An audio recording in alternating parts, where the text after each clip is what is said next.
guru tiru Rasulullah, menjadi pemimpin apalagi. Sampai pilar kesuksesan Nabi, sampai kini diakui oleh non-Islam. Sidik, jujur, amanah, dapat dipercaya.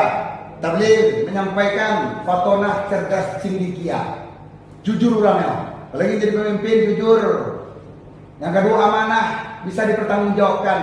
Tabligh, menyampaikan faktual informasinya. Kau turun dari Jakarta, tiba-tiba di kejorongan 50. Batanya uang kejorong-jorong. Dalam berita acara tiba-tiba, bakal keluar, apa kita jorong? Entahlah, mau tahu. Benar saja. Hati-hati yuk, itu bukan faktual itu. Bukan informan berarti, ini pengicual. Yang ketiga, fatona, cerdas secara emosional, cerdas secara intelektual, cerdas secara spiritual. Lengkap tuh, emosional, spiritual, intelektual.